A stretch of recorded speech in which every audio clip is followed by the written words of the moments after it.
Bueno, gure partetik ikuste genuen irakurketa bat genuen jaiena, eta ikuste genuen girua gehien bat zentratza zala edo Jokutegi plazako gune hortan, baino aukera edo eskaintza bakarra zegoela giro horrena.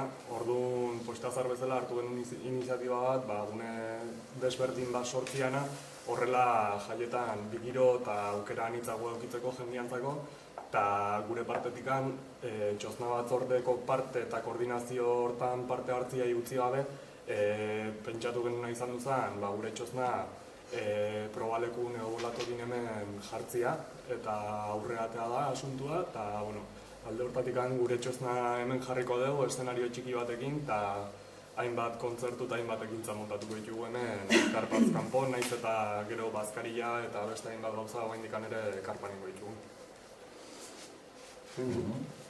Bueno, nik kontatuko dut beste aldea, bai, karpan pixka bat egingo dana, naiz eta puestezarrekoekin ere bai, naiz eta toki ezberdinean egon, denak txosna batzorde bezala erabaki ditugu pixka bat zer egingo den, eta ze kontzertu egingo diren, eta ze ekintzak.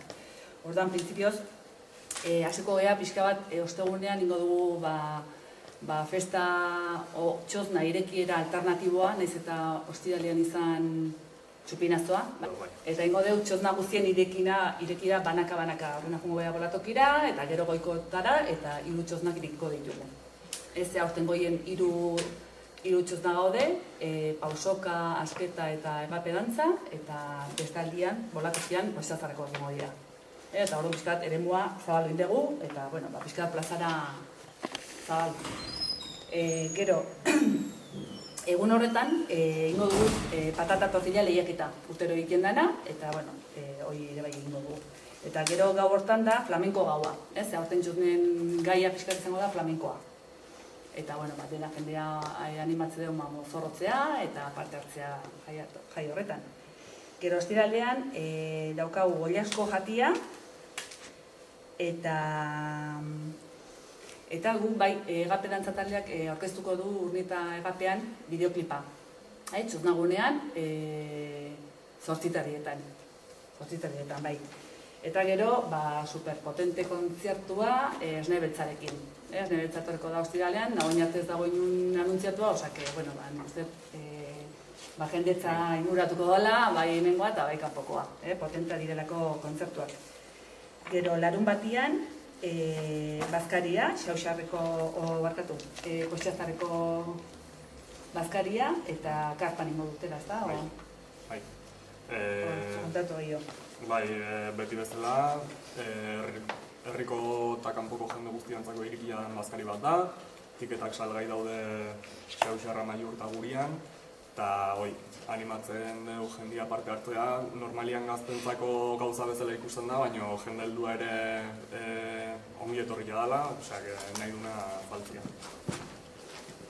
Eta gero prestatutako kontzeptuak dira berritxarrak eta zesatek, bilak amabitatik aurrera ere, bai? Nahiko potenteak izango diranak, bai? Gero igandian, amarteretan los langostinos moteroi ongi etorri ingo zaie txosnagunean, ze ingo dute irtera solidario bat pausokarekin, igande goizian, nonbait. Gero zazpiretan talo jatia ingo dare bai txosnagunean, behatzietan proiektatuko da Zuloak dokumentala, Fermin Muruzarena.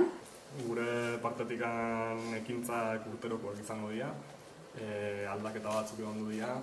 2 urte ezin ditugu olimpiadak aurten ikusi genuen igual lehenengo urtean eukizuten exito bat ez zutela eukilen urtean, eta pixka bat aldatu indegu, orduan ostiralian planteatu duguna da bandera jolas bat, herri guztitikan, orduan espero dut gazte jende asko jaztia larun bat atxaldian herrintzea arkorrika jolasian eta unbe txiki bezala, ondo pasatzen dugu. Eta gero gehien bat kontzertun asuntua, ez? Gu planteatu ditugu gau tematikoak, eta ostiraleko gaua izango da metal mosh gaua, hemen herriko taldez osatu da izango dana. Parteideak izango dira Pinochet, Lionhead, Flatten Frog Massacre, eta Cohen, plater principal bezala edo. ostiralean gaua raprigi gaua izango da, eta gero aldaketa bat edo ekintza berri bezala pixka bat sortu duguna izango da igandeko arratsaldia, arratsalde akustiko bat montatuko duguna, musika eskaintzarekin ez mozteko, baina bai modu lasaiago relajatuko batian izateko. Eta hor izango dira 3 talde akustiko solista batekin, eta gero bukatzeko blues instrumental talde bat. Eta gero bai ez dugu ezer esan indikan, baina asteartean pentsatzen dugu haur eta helduentzako jolasa kantolatzea hementxe. Orduan batez ere beste publiko batera hartzeko, ez? Eta beste eskaintza emateko, 3-5 urte arteko aurrentzako eta hauen gurasoentzako jolasa kantolatuko ditugu.